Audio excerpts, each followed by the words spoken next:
तो दोस्तों, क्योंकि सास भी कभी बहू थी के आज के एपिसोड की शुरुआत होती है शांति निकेतन से, जहां घर की सारी औरतें एक साथ बैठकर अंताक्षरी खेल रही होती हैं।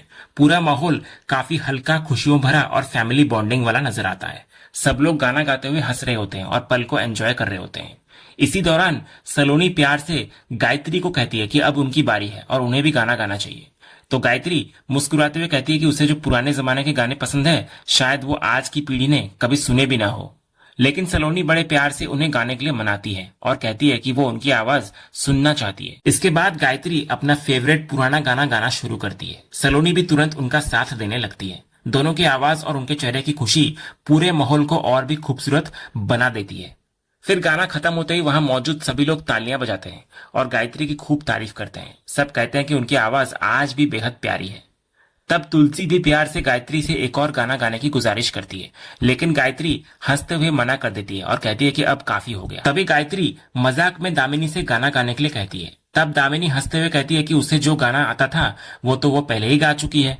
इसी बीच मुन्नी तुलसी के पास आकर उसको बताती है कि नंदिनी नीचे नहीं आ रही है। तो ये सुनकर तुलसी थोड़ा उदास जरूर होती है, लेकिन वो समझती है कि नंदिनी के लिए अभी इन सब चीजों में सहज होना आसान नहीं है। इसके बाद तुलसी मुन्नी से खुशबू के बारे में पूछती है कि वो कहां पर है। तो मुन्नी कहती है कि शायद वो आसपास ही होगी और थोड़ी देर में आ जाएगी। अगले ही पल मौसम अचानक बदल जाता है और तेज बारिश शुरू हो जाती है। उधर खुशबू अपने कमरे की खिड़की के पास खड़ी होकर बारिश को महसूस कर रही होती है। वो हाथ बाहर निकालकर बारिश की बूंदों को महसूस करती है और उसके चेहरे पर एक अलग सी खुशी दिखाई देती है। बारिश का मौसम उसे इतना अच्छा लगने लगता है कि वो खुद को रोक नहीं पाती और बाहर चली आती है। इसके बाद खुशबू जानबूझकर बारिश में भीगने लगती है। वो पूरी तरह से उस पल को महसूस करने लगती है। फिर वो नीचे झुककर भीगी मिट्टी को हाथ में उठाती है और उसकी खुशबू महसूस करती है। बारिश और मिट्टी की खुशबू उसे बहुत सुकून दे रही होती है। धीरे धीरे वो खुशी में झूमने लगती है और पूरी तरह बारिश में खो जाती है। लेकिन तभी माहौल अचानक थोड़ा डरावना हो जाता है। दूसरी तरफ कोई उसे छुपकर देख रहा होता है। इसके बाद हम देखते हैं कि कोई इंसान धीरे धीरे खुशबू के बिल्कुल पीछे आकर खड़ा हो जाता है। उधर घर के अंदर मुन्नी गाना गा रही होती है। उसका गाना खत्म होते ही सब लोग खुश होकर तालियां बजाते हैं। फिर नियति उत्साहित होकर तुलसी को पूछती है कि क्या वो भी अपना फेवरेट गाना गा सकती है। तो तुलसी मुस्कुराकर उसको परमिशन देती है। तो नियति जैसे ही गाना शुरू करती है, तभी अचानक बाहर से किसी के जोर से हेल्प के लिए चिल्लाने की आवाज आने लगती है। तो तुलसी तुरंत गाना रुकवाती है, क्योंकि उसको महसूस हो जाता है कि बाहर कोई परेशानी में है। तभी मुन्नी ध्यान से आवाज को सुनकर घबरा जाती है और पहचान लेती है कि हेल्प के लिए चिल्लाने वाली आवाज खुशबू की है। इसके अगले ही पल बाहर से आई चीख सुनकर घर की सारी औरतें भागते हुए बाहर पहुंचती है। वहां का नजारा देखकर सबके चेहरे डर और सदमे से भर जाते हैं। इधर खुशबू बारिश और कीचड़ में गिरी हुई होती है। उसकी हालत बहुत खराब लग रही होती है। वो बुरी तरह डरी हुई और कांपती नजर आती है। इसके बाद सब लोग तुरंत उसके पास जाते हैं उसको संभालने के लिए, लेकिन खुशबू किसी को भी अपने करीब आने नहीं देती। वो घबराहट में लगातार चीख रही होती है और खुद को छुड़ाने की कोशिश कर रही होती है। घर की औरतें बार बार उससे पूछती हैं कि आखिर हुआ क्या है, लेकिन खुशबू कुछ बता नहीं पाती। वो सिर्फ रोती रहती है और डर से कांपती रहती है। तभी तुलसी उसके पास बैठती है और बहुत प्यार से उससे पूछती है कि आखिर हुआ क्या। ये सुनते ही खुशबू टूट जाती है। वो फूट फूट कर रोते हुए तुलसी के गले लग जाती है। उसके अंदर का डर और सदमा साफ दिखाई दे रहा होता है। तभी तुलसी उसे दोबारा शांत करने की कोशिश करती है और प्यार से पूछती है कि आखिर उसके साथ क्या हुआ। तब खुशबू रोते हुए बताती है कि वहां कोई आया था। फिर वो कांपते हुई आवाज में कहती है कि उसके साथ जबरदस्ती हुई है। तो इतना कहते ही वो फिर से तुलसी के गले लगकर जोर जोर से रोने लग जाती है। ये सुनते ही वहां मौजूद सभी औरतें पूरी तरह हैरान और सदमे में आ जाती हैं। किसी को समझ नहीं आता कि आखिर ये सब कैसे हो गया। उधर अगले सीन में ट्रेन सूरत स्टेशन के प्लेटफॉर्म पर रुकी हुई दिखाई देती है। तभी रियांश कहीं बाहर से वापस आता है। उसके कपड़ों पर कीचड़ लगा होता है। वो नीचे पड़े अखबार से अपने कपड़ों पर लगा कीचड़ साफ करने लगता है और फिर बिना कुछ बोले सीधे ट्रेन में चढ़ जाता है। इसके बाद सीन दोबारा शांति निकेतन पर आता है, जहां तुलसी पूरी तरह गुस्से और घबराहट में पुलिस को बुलाने के लिए कह रही होती है। तो दामिनी तुरंत गौतम को फोन करने की बात करती है, लेकिन गायत्री उसको रोकते हुए कहती है कि सबसे पहले पुलिस को खबर करनी जरूरी है। तभी तुलसी सिक्योरिटी गार्ड से पूछती है कि गगन सिंह कहां पर है। तो गार्ड कहता है कि उसकी ड्यूटी खत्म हो चुकी थी और वो कुछ देर पहले ही निकल गया। ये सुनकर तुलसी और ज्यादा नाराज हो जाती है। वो दूसरे गार्ड से पूछती है कि घटना के वक्त वो कहां पर था। तो गार्ड कहता है कि उसकी शिफ्ट अभी शुरू हुई है। इसके बाद इधर दामिनी पुलिस को फोन करती है। फिर सब लोग संभाल कर खुशबू को अंदर ले जाते हैं। उधर नंदिनी ये सब चुपचाप खड़ी होकर देख रही होती है। खुशबू के साथ हुई घटना उसे अपने पुराने दर्द की याद दिला देती है। बारिश में भीगी हुई नंदिनी अंदर से टूटती नजर आती है। तभी दामिनी वहां आकर उसको संभालती है और अंदर ले जाती है। अगले सीन में पुलिस घर पहुंच चुकी होती है। मुन्नी पुलिस को खुशबू के वही कपड़े देती है जो उसने घटना के वक्त पहन रखे थे। तो लेडी हवलदार उन कपड़ों को सबूत के तौर पर अलग पैक कर देती है।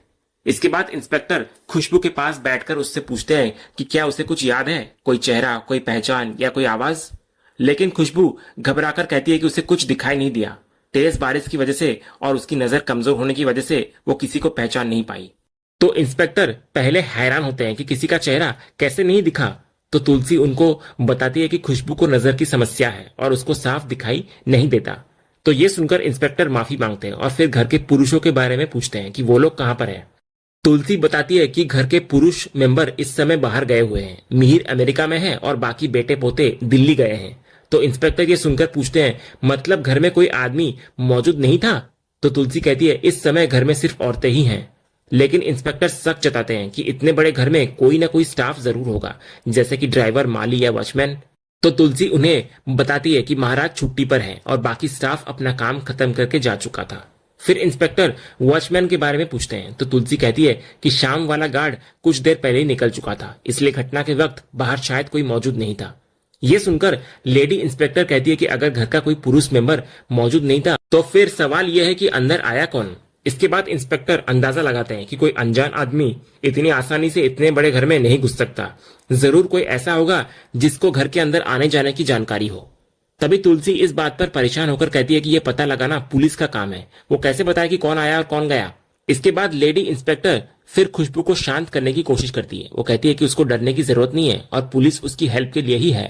वो खुशबू से कहती है कि अगर उसे कोई आवाज, कोई निशानी या कुछ भी याद हो तो बताने की कोशिश करे। लेकिन खुशबू बहुत कोशिश करने के बाद भी कुछ याद नहीं कर पाती। वो रोते हुए कहती है कि उसको किसी का चेहरा दिखाई नहीं दिया। तभी इंस्पेक्टर समझ जाते हैं कि खुशबू गहरे सदमे में है। फिर वो बताते हैं कि ये बहुत गंभीर अपराध है और आगे की जांच के लिए मेडिकल जांच करवानी जरूरी होगी। ये सुनकर खुशबू डर जाती है और घबराकर मुन्नी से पूछती है कि क्या ये लोग उसे छुएंगे। तो मुन्नी तुरंत उसको संभालती है और कहती है कि वो और तुलसी दोनों उसके साथ जाएंगी। तभी तुलसी भी उसको प्यार से समझाती है कि केस आगे बढ़ाने के लिए मेडिकल जांच करना जरूरी है। इसके बाद तुलसी और मुन्नी दोनों खुशबू को संभालते हुए अपने साथ वहां से ले जाती हैं। उधर अस्पताल में तुलसी और मुन्नी दोनों बाहर बैठकर इंतजार कर रही होती हैं। माहौल पूरी तरह भारी और दर्द भरा नजर आ रहा होता है। तभी मुन्नी लगातार रो रही होती है। उसके चेहरे पर डर, ग्लानि और बेचैनी साफ दिखाई दे रही होती है। वो रोते हुए तुलसी को कहती है कि आखिर ये सब कैसे हो गया। उसके मुताबिक खुशबू उसी के कहने पर यहाँ इलाज के लिए रहने आई थी, इसलिए वो खुद को उसकी जिम्मेदार मान रही होती है। मुन्नी का दर्द और बढ़ जाता है जब वो कहती है कि अब वो उन महिलाओं का सामना कैसे करेगी जो उस पर भरोसा करती हैं। उसे यही बात अंदर से तोड़ रही होती है कि वो अपने ही घर में अपनी बहन को सुरक्षित नहीं रख पाई। तब तुलसी भी खुद को दोष देती नजर आती है। वो कहती है कि सिर्फ मुन्नी ही नहीं बल्कि सबसे बड़ी होने के नाते ये जिम्मेदारी उसकी भी थी। उसको खुद समझ नहीं आ रहा होता कि आखिर ये सब कैसे हो गया। इसके बाद मुन्नी गुस्से और डर से पूछती है कि आखिर वो हैवान था कौन। तो तुलसी शांत लेकिन भारी आवाज में कहती है कि अभी कुछ पता नहीं है, लेकिन जांच में सच जरूर सामने आएगा। इसी बीच नर्स बाहर आती है और दोनों को खुशबू की हालत के बारे में बताती है। वो कहती है कि शरीर पर साफ निशान है जिनसे ये समझ आ रहा है कि उसके साथ जोर जबरदस्ती हुई है। नर्स ये भी कहती है कि खुशबू बहुत गहरे सदमे में है। उसकी हालत ऐसी हो चुकी है कि कोई उसको छूने की कोशिश भी करे तो वो डरकर कांपने लगती है। साथ ही वो बार बार सिर्फ घर जाने की जिद कर रही थी। फिलहाल उसको शांत रखने के लिए दवा देकर सुला दिया गया है। इसके बाद लेडी इंस्पेक्टर मुन्नी को याद दिलाती है कि वो खुद प्रक्रिया और कानून समझती है, इसलिए मेडिकल और बाकी औपचारिकताएं जरूरी है, वरना केस कमजोर पड़ सकता है। तभी तुलसी परेशान होकर पूछती है कि इसका मतलब कुछ नहीं हो सकता। तो इंस्पेक्टर उन्हें भरोसा दिलाती हैं कि जांच अभी शुरू हुई है और सच तक पहुंचने की पूरी कोशिश की जाएगी। इसके बाद पुलिस दोनों से पूछती है कि क्या घर के सभी पुरुष मेंबर्स को खबर कर दी गई है, क्योंकि जांच के लिए उनसे पूछताछ करना जरूरी होगा। अगले सीन में सारे पुरुष मेंबर्स वापस मुंबई लौटते दिखाई देते हैं। गाड़ी में बैठे हुए ऋतिक गौतम से बार बार पूछ रहा होता है कि आखिर हुआ क्या है। वो हैरानी जताने लगता है कि दिल्ली जाकर इतना जरूरी काम और पेपर वर्क चल रहा था, फिर अचानक ऐसा क्या हुआ कि सबको ट्रेन छोड़कर तुरंत फ्लाइट से वापस बुला लिया गया।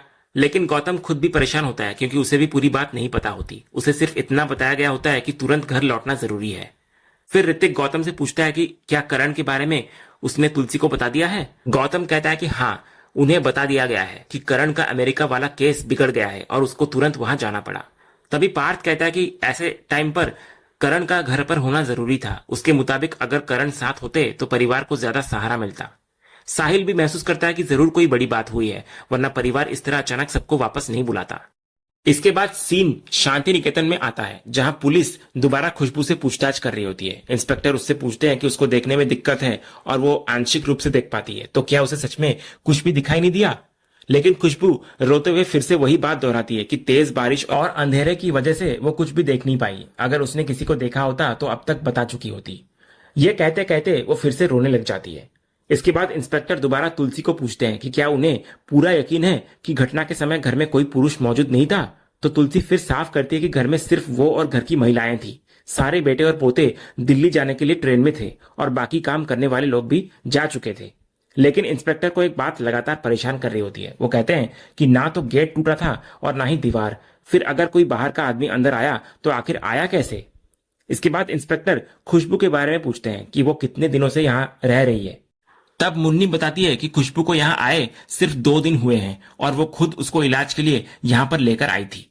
ये सुनकर इंस्पेक्टर शक जताते हैं कि अगर खुशबू कहीं बाहर गई भी नहीं और बहुत कम लोग जानते थे कि वो यहाँ पर है, तो कोई बाहरी इंसान उसको अचानक निशाना क्यों बनाएगा। इसी वजह से पुलिस को शक होने लगता है कि जिसने भी ये किया वो शायद घर या घर के आसपास की जानकारी रखने वाला कोई इंसान था। ये बात सुनकर तुलसी गुस्से में आ जाती है। वो दोबारा जोर देकर कहती है कि उसके बेटे और पोते उस समय ट्रेन में थे और घर में कोई पुरुष मौजूद नहीं था। लेकिन इंस्पेक्टर शांत रहते हुए कहते हैं कि उनका काम हर एंगल से पूछताछ करना है और सच को सामने लाने के लिए उन्हें बार बार सवाल पूछने पड़ेंगे। इसके बाद इंस्पेक्टर खुशबू को शांत करने की कोशिश करते हैं। वो उससे कहते हैं कि सच तक पहुंचने में सबसे बड़ी हेल्प वही कर सकती है, इसलिए वो थोड़ा शांत होकर याद करने की कोशिश करे। क्या हाल ही के दिनों में उसकी किसी से बहस, लड़ाई या किसी तरह की अनबन हुई थी। इंस्पेक्टर ये भी पूछते हैं कि क्या कोई ऐसा इंसान था जिससे उसकी बातचीत हुई हो और जिसने उसके बारे में कुछ जाना हो। ये सुनते ही खुशबू के दिमाग में रियांश का चेहरा याद आने लगता है। उसे याद आता है कि कुछ दिन पहले उसकी रियांश के साथ काफी तीखी बहस हुई थी। तभी नंदिनी खुशबू को हिम्मत देती है और कहती है कि उसको डरने की जरूरत नहीं है। अगर उसका किसी से झगड़ा हुआ था तो उसको पुलिस को सब कुछ सच सच बता देना चाहिए। इसके बाद नंदिनी पूरे परिवार के सामने कहती है कि उसने खुद देखा था कि रियांश ने खुशबू के साथ कितना गलत व्यवहार किया और दोनों के बीच काफी बहस भी हुई थी। लेकिन तभी साहिल बीच में बोलता है और याद दिलाता है कि रियांश तो बाकी सभी लड़कों के साथ ट्रेन में था।